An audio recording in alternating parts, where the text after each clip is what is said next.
온도에 대한 수업을 시작하도록 하겠습니다.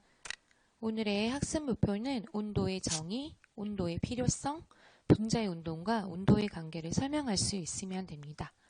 과학에서는 정의가 굉장히 중요하다라고 했었던 거 기억하시죠? 그럼 온도의 정의는 무엇일까요? 네, 물체의 차고, 뜨거운 정도를 수치로 나타낸 것을 온도라고 얘기를 합니다. 그럼 온도계를 사용하여 측정을 하는데 그럼 왜 온도계를 사용하여 측정한가 생각해 봤더니 우리 인체의 감각으로 물체의 온도를 정확하게 측정할 수 없기 때문입니다. 그럼 우리 일상생활 속에서 어떤 온도가 있을까 봤더니 섭씨온도, 화씨온도, 절대온도로 구분되어 있습니다. 우리 섭씨온도는 우리가 굉장히 일상생활 속에서 사용하고 있고 특히 우리나라에서 주로 사용하는 온도가 이 섭씨온도다라고 생각하시면 됩니다. 물체의 어는 점은 0도, 물체의 끓는 점은 100도라고 합니다. 그 사이의 간격을 몇 등분한다라고 봤더니 100등분하여 나타낸다라고 합니다. 그럼 단위로는 몇 도를 뭐를 사용하냐라고 봤더니 도씨를 사용한다라고 보시면 됩니다. 화씨온도라는 것이 있습니다. 이 화씨온도는 물체의 어는 점을 32도 F, 끓는 점을 212도 F라고 합니다. 그럼 그 사이의 간격은 몇 등분하여 나타내냐라고 봤더니 180등분하여 나타낸다라고 합니다. 그런데 화씨온도를 우리나라에서 본 적이 거의 없을 거예요. 화씨온도는 우리나라에서는 주로 사용하지 않고 외국에서 주로 사용한다라고 생각하시면 됩니다. 미국에서도 제가 알기로는 화씨온도를 사용하고 있는 걸로 알고 있습니다. 그럼 절대온도인데 절대온도는 국제단위계에서 쓰는 온도다라고 하는데 국제단위계? 처음 들어봤죠? 이건 주로 어디에서 사용하냐면 과학에서 사용합니다. 과학에서 사용하기 있기 때문에 물질을 구성하는 분자의 운동에 따라서 온도를 측정하는 것이다 라고 생각하면 됩니다. 그럼 절대온도를 측정할 때는 섭씨온도에다가 273도를 더한 값이다 라고 생각하면 되고 단위는 켈빈을 주로 사용합니다. 그럼 모든 물체는 분자로 이루어져 있다라는 걸 알 수가 있습니다. 우리 1학년 때 원자와 분자에 대해서 배웠던 거 기억나시죠? 분자는 성질을 가진 가장 작은 입자다라고 했었습니다. 그럼 그런 분자들이 분자 운동이 활발할수록 물체 온도는 높게 되고 활발하지 않으면 거의 멈추었을 때는 온도가 가장 낮을 것이다 라고 예측을 하는 겁니다. 절대온도는 넘어갈게요. 그럼 온도 측정이 왜 필요해? 라고 생각을 하는데 우리 몸은 대부분 무엇으로 이루어져 있다라고 했어요? 네, 맞습니다. 단백질이라고 했었죠? 그래서 선생님이 고기를 구울 때 선생님 팔을 구웠다. 그때 고기 타는 냄새가 났다. 뭐 이런 얘기 했었죠. 그런 것처럼 단백질로 구성되어 있으면 온도가 너무 높으면 단백질 변성이 일어납니다. 그럼 우리 인체에서 뇌가 굉장히 중요한데 내 몸의 온도인 36.5도에서 이상으로 40도 가까이 됐을 때는 굉장히 위험해진다라고 했었죠. 뇌 손상이 발생할 수 있기 때문에 온도를 측정한다라고 생각하시면 됩니다. 요즘에 갑자기 날씨가 너무 쌀쌀해졌죠. 그래서 의상 체크를 한번 하고 나가야 됩니다. 그럼 그때도 무엇이 필요할까요? 네, 온도가 필요합니다. 음식을 조리할 때도 온도 조절이 굉장히 중요하다라고 했습니다. 선생님이 같은 재료를 가지고 중국집과 선생님 집에서 요리를 하면 선생님이 중국집보다 맛이 없다라고 했었죠. 선생님의 실력의 문제가 아니라 무엇 때문이라고요? 화력의 문제였다라고 했었던 거 기억하시죠? 화력이 문제였어요. 그럼 그런 온도를 측정하기 위해서 온도계가 여러 가지가 있는데 그런 온도계를 한번 살펴보도록 하겠습니다. 물체의 차고 뜨거운 정도를 정확하게 측정하기 위한 도구를 뭐라고 한다고요? 네, 맞아요. 온도계라고 합니다. 그 온도계 종류 중에서 첫 번째는 뭐냐면 갈릴레이 온도계라는 것이 있습니다. 이 갈릴레이 온도계는 온도에 의한 액체의 밀도 변화를 이용한 온도계다라고 합니다. 온도가 높으면 부피가 증가합니다. 그럼 상대적으로 밀도가 감소하죠. 그러면 액체 속에 들어있는 유리구는 가라앉게 됩니다. 그래서 약간 특이한 구조다라고 보시면 됩니다. 이 갈릴레이 온도계에 관련된 거는 마지막에 유튜브로 영상을 보여줄 텐데요. 여기 보면 유리구 속에 굉장히 아름다운 유리구가 있습니다. 여기 보면 26도, 24도, 22도, 20도, 그 다음에 18도 이렇게 놓여 있습니다.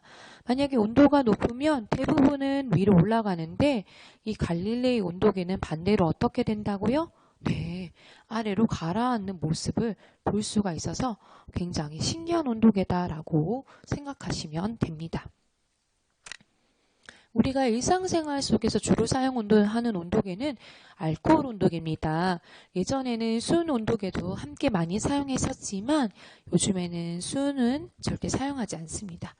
이 알코올과 순 온도계는 온도에 따라 팽창하는 성질을 이용해야 했습니다. 온도가 올라가면 대부분 어떻게 된다고요?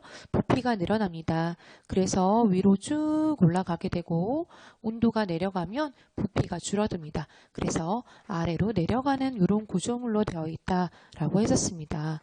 근데 알코올은 우리 일상생활 속에서 흔히 보잖아요. 알코올은 투명하기 때문에 내 눈에 보이지 않습니다. 그래서 붉은색 소를 첨가하여서 사용합니다. 수은 높은 온도나 더 정확한 온도를 측정할 때 사용하지만 요즘에는 사용하지 않는다라고 했어요. 저항 온도계는 처음 봤죠. 온도에 따라 저항이 변하는 원리를 이용한 건데 이 온도계는 물리에서 과학자들이 주로 많이 사용한다라고 생각하시면 됩니다. 적외선 온도계는 우리 요즘 매일 보고 있죠. 언제 매일 보나요? 아침에 학교에 등교할 때, 그 다음에 급식실을 지나갈 때 우리 매일 지나다니는 그 온도계가 적외선 온도계입니다. 물질이 방출하는 적외선 복사 에너지가 온도에 따라 달라지는 것을 이용하였습니다. 이 적외선 온도계의 가장 큰 장점은 접촉하지 않고도 온도를 측정할 수 있는 겁니다. 그럼 온도에 따른 분자의 운동에 대해서 배워볼 텐데요. 온도가 높으면 분자 운동이 활발해진다라고 했습니다. 우리 배웠던 거 잠시 넘어갈까요? 우리 1학년 때 분자에 대해서 배웠었죠. 물질의 성질을 가지는 가장 작은 입자를 뭐라고 한다고요? 네, 맞아요. 분자라고 얘기를 한다라고 했었습니다. 그러면 분자 운동은 무엇이었냐요? 물질을 이루는 분자가 스스로 움직이는 현상을 분자 운동이다라고 했습니다. 그러면 우리 1학년 때 배웠던 물질의 세 가지 상태에 대해서 한번 생각해 볼까요? 고체, 액체, 기체가 있는데 고체 상태는 분자 배열이 매우 규칙적이고 거리가 매우 가깝습니다. 그렇기 때문에 움직일 수 있는 공간이 없기 때문에 고체는 진동운동한다라고 생각하시면 됩니다. 액체는 분자 배열이 매우 불규칙한데 매우가 아니라 약간 불규칙합니다. 분자와 분자 사이 거리가 조금 가깝기 때문에 얘들은 약간 활발한 운동을 한다라고 생각하시면 됩니다. 그럼 기체는요? 예, 분자 사이 거리가 굉장히 멉니다. 멀기 때문에 움직일 수 있는 공간도 많죠. 그렇기 때문에 분자들이 매우 활발하게 운동한다라고 배웠던 거 기억나시죠? 그럼 그거를 온도와 관련지어 봅시다. 온도가 높으면 고체에서 액체, 액체에서 기체 상태로 상태가 바뀝니다. 그러면 움직일 수 있는 공간이 굉장히 많아지죠? 그러니 분자 운동이 당연히 활발해진다라는 것들을 볼 수가 있습니다. 그럼 반대로 분자 운동이 활발하다라고 생각하면 온도도 당연히 높다라고 생각하시면 됩니다. 선생님이 녹차를 마시고 싶습니다. 그럼 차가운 물, 뜨거운 물 중에서 어떤 쪽에 넣어야지 녹차가 더 잘 우러날까요? 네, 당연히 따뜻한 물이겠죠? 그 다음 기온이 높을 때 냄새가 더 잘 퍼진다라고 했는데 우리 지난 시간에 물체가 퍼지는 현상을 뭐라고 한다라고 했냐면 확산 현상이다라고 했던 거 기억하시나요? 확산은 고농도에서 저농도로 퍼져나가는 현상을 확산이다라고 했습니다.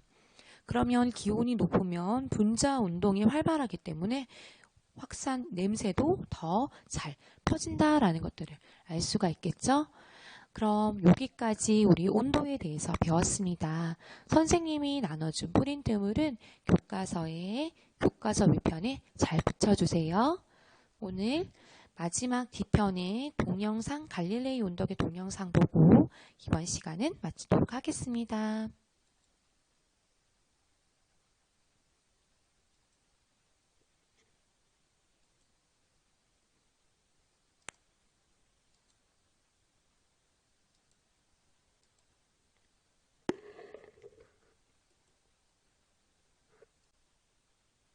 온도계 하면 어떤 게 떠오르시나요? 바로 이런 추운 온도계죠. 그 외의 온도계라고 해도 뭐 적외선 온도계나 체온계나 탐치명 온도계 같은 그런 투박한 온도계들이 떠오르잖아요.